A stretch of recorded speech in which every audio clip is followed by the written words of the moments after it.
Albert. Albert avait toujours été gentil. Cela faisait partie de son identité.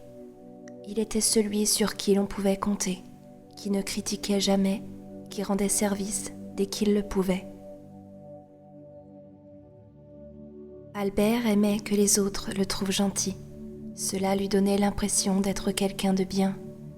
À dire vrai, Albert était terrifié à l'idée d'être quelqu'un de mauvais, et peut-être encore plus à l'idée que les autres pensent qu'il l'était. Ce que pensent les autres importait tellement.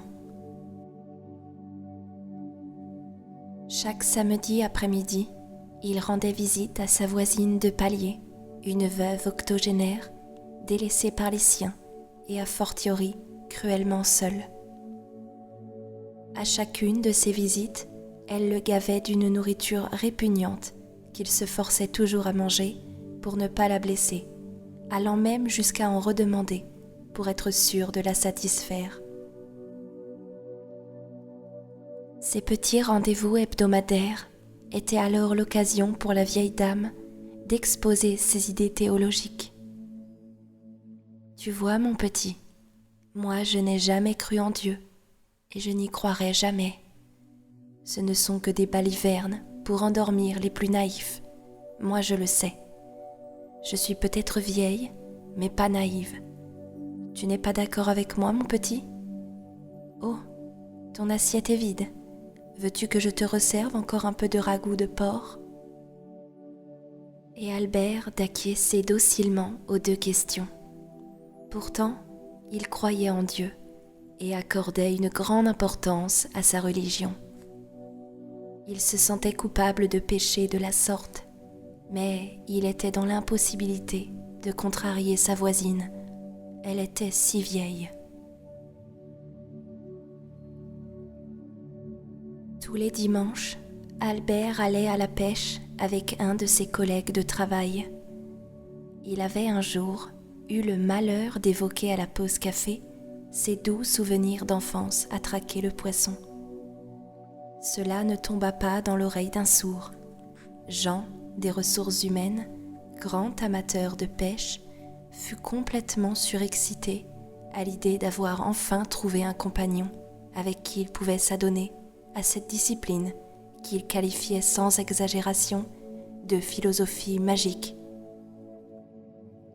Les souvenirs d'enfance s'étaient alors transformés en de longues matinées glaciales où Albert, encore endormi, était condamné à attendre d'interminables heures avant qu'un poisson ne daigne mordre à l'hameçon. Pourtant, face à son collègue, Albert montrait le plus grand enthousiasme. Il ne voulait tellement pas le décevoir, lui qui semblait si heureux de leur passion commune. En semaine, Albert travaillait comme comptable. C'était un vrai passionné des chiffres et son esprit regorgeait d'idées pour améliorer l'organisation financière de la boîte dans laquelle il travaillait. Au bureau, il s'accordait toujours un peu de temps pour développer en catimini ses idées qui ne verront pourtant jamais le jour. Il ne pouvait pas en parler à ses supérieurs. Au sein de l'entreprise, il était le comptable discret, dévoué, faisant seulement ce qu'on lui demandait. Tout le monde l'appréciait pour cela, et il ne pouvait se risquer à tant de hardiesse. Que diable penseraient ses collègues ? Un matin, Albert se réveilla pour aller travailler. Comme à son habitude, il prit son petit déjeuner, puis se rendit à sa salle de bain pour faire sa toilette. Devant le miroir, il resta sans voix. Il ne voyait rien. Il bougea dans tous les sens pour faire apparaître son reflet sur la glace, examina le miroir sous toutes les coutures, le remplaça par un autre, mais rien n'y changeait. Son image n'apparaissait pas. Le miroir le fixait, goguenard, terriblement vide. Effrayé, il se passa de l'eau froide sur le visage, se gifla violemment, se secoua, mais là encore, rien n'y fit. Il ne put sortir de ce cauchemar. Il décida de se rendre au travail, comme prévu. Allons, ce ne sont que des hallucinations matinales. Je dois être un peu malade, je suis juste fatigué. Voilà tout, se répétait-il en boucle. Albert espérait du plus profond de son cœur qu'en agissant normalement, les choses allaient rentrer dans l'ordre. En sortant de chez lui, quelque chose l'interpella. À travers la porte de sa voisine, il crut entendre une voix étrangement familière. Il fit un énorme effort pour essayer de se remémorer où il l'avait entendue, mais ce ne fut qu'après de longues minutes qu'il eut enfin le déclic. Sa voix, c'était sa voix qui s'égosillait à brailler des blasphèmes, tous plus profanes les uns que les autres, pour le plus grand plaisir de la vieille dame qui clamait son approbation à chaque sacrilège. La Bible au bûcher, et qu'on rase les églises, qu'on en fasse des maisons pour les honnêtes gens et qu'on vire les charlatans. Oh oui, comme vous avez raison, mon garçon. Bravo, bravo. Qui était donc cet homme avec l'exacte même voix qu'Albert ? Autre chose étrange, la vieille voisine ne recevait jamais d'invités. Albert n'avait pas vu une seule personne en sa compagnie, et ce depuis maintenant une dizaine d'années. Qui était donc ce mystérieux individu qui était venu lui rendre visite ? Ne pouvant se résoudre à partir sans avoir de réponse à toutes ces questions, il décida de toquer à la porte. Lorsque la vieille dame lui ouvrit, son cœur faillit lâcher. L'homme qu'il aperçut assis dans le salon n'était autre que lui. Le même visage, le même corps, les mêmes vêtements. Il fut tellement sous le choc qu'il ne fit pas attention à celle qui se trouvait face à lui. La voisine ne semblait pas le voir. Elle tournait sa tête à droite et à gauche, cherchant à trouver celui qui avait frappé à la porte. Pourtant, Albert se tenait devant elle, à même pas quelques centimètres de son visage. Il l'interpella, la toucha, mais cela n'y changea rien. Il était invisible pour elle. Elle referma la porte à son nez. Qui était cet homme ? Un sosie ? Un double maléfique ? Avait-il été exorcisé ? Il songea à se rendre à l'église, mais tout cela lui paraissait tellement invraisemblable. Il décida d'aller au travail, s'attacher à des valeurs sûres et rassurantes du quotidien. Le métro, le bureau, les collègues, tout ce qu'il connaissait et qui le ramènerait à la réalité. Il fallait y croire, c'était son dernier espoir. Quoi de plus horrible que de se voir sombrer dans la folie ? Cette pensée le terrifia. Arrivé au bureau, le cauchemar recommença. Personne ne le voyait, ni ne l'entendait.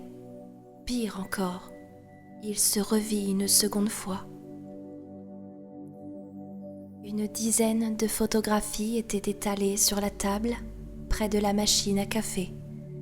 On pouvait y voir son double au bord d'un étang, tenant dans les bras d'énormes poissons morts, l'air triomphant. Pour chaque cliché, celui-ci expliquait fièrement à Jean des ressources humaines, qu'il écoutait émerveillé, comment il avait réussi ses exploits. Tu vois ce beau Chevesne ? Été 2016, 60 centimètres, 5 kilos. Je l'ai eu à l'usure, avec une authentique pêche au leurre. Au bout de 2 heures, j'ai pas perdu espoir. Ah ça, non. Puis d'un coup, ça a mordu.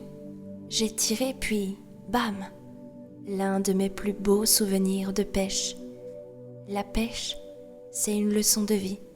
Je te le dis, mon ami, la persévérance, ça gagne toujours. Comment son double avait-il pu se rendre de l'appartement de sa voisine au bureau en si peu de temps? Albert décida de ne surtout pas perdre la face. Il fallait se rendre à son bureau, étudier la comptabilité du mois, rendre le rapport à la hiérarchie, exactement comme d'habitude, et tout rentrerait dans l'ordre. Il pria avant d'ouvrir la porte de son bureau. Sur sa chaise, un autre était à sa place, un autre qui était lui. Ce qu'il vit lui glaça le sang. Le double ne semblait pas humain, on aurait dit un robot. Il enchaînait les calculs à une cadence incroyable, ne se laissant aucun répit. Ses yeux semblaient dénués de toute vie. Ses gestes étaient précis, il les répétait machinalement, sans la moindre once d'hésitation, sans jamais ralentir ni faiblir. Un véritable automate créé dans l'unique but de calculer, sans réfléchir ni penser. Une machine qui exécutait les ordres à la chaîne. Albert s'enfuit en courant. Il se rendit à l'église, mais là encore, il était invisible aux yeux de tous. Sur le chemin, il crut faire une crise cardiaque. Des centaines d'Albert apparaissaient sous ses yeux, l'un promenant le chien d'un de ses amis, chien dont il était allergique, un autre marchant fièrement, affublé des horribles tricots de sa grand-mère. Quant à un autre, il distribuait des tracts pour le parti politique d'un ami auquel il ne croyait pas. Face à ce spectacle, il s'écroula. Qu'avait-il donc fait pour mériter cela? Il avait tout le temps été gentil. Il avait tout le temps essayé de faire le bien. Tout cela pour finir par être puni de la pire des façons, la folie. Une folie dont il avait de surcroît cruellement conscience. La peur laissa peu à peu place au désespoir. Assis par terre, il ne remarqua pas tout de suite qu'il avait de la compagnie. Un chat ventripotent, arborant un long pelage gris aux reflets bleutés, faisait sa toilette à côté de lui, dans la plus grande des ignorances.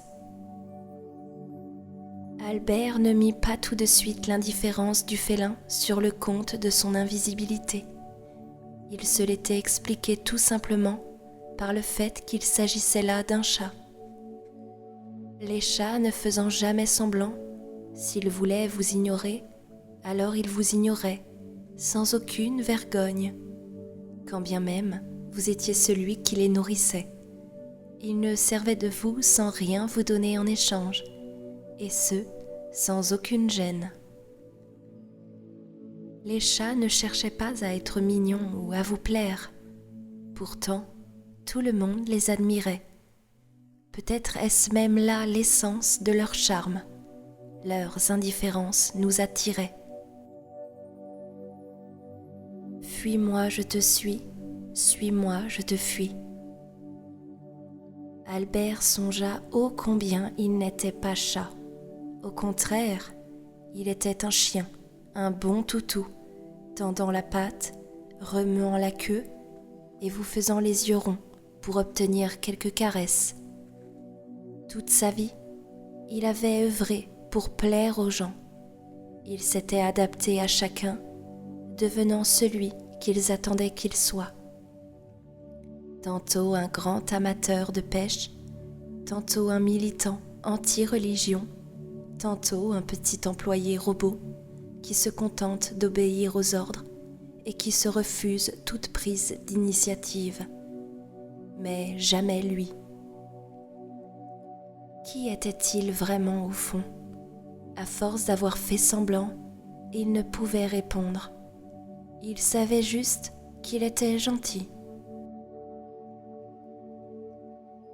Il avait toujours pensé qu'être gentil constituait son identité et il avait aimé que les gens le perçoivent comme tel. Mais finalement, c'est sa gentillesse qui avait fini par lui faire perdre son identité. Est-ce que les gens l'avaient plus aimé pour cela ?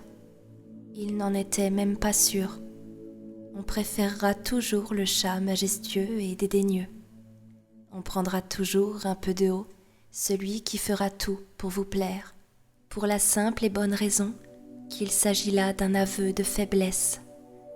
D'ailleurs, s'il avait été sincère, peut-être aurait-il pu rencontrer des gens qui l'auraient vraiment intéressé, au lieu de subir les heures interminables de pêche ou les élucubrations d'une vieille folle se croyant prêtresse de la parole moderne.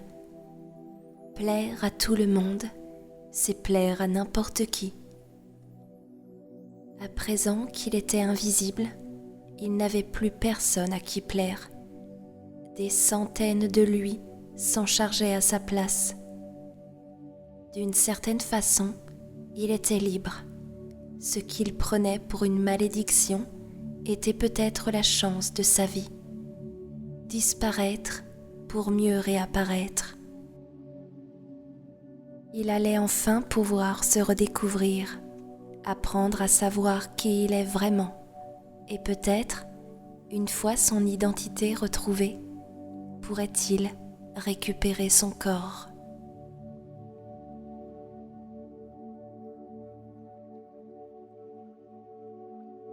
Cette histoire est maintenant terminée. Je vous remercie de l'avoir écoutée et vous souhaite une très belle nuit de sommeil. À très bientôt.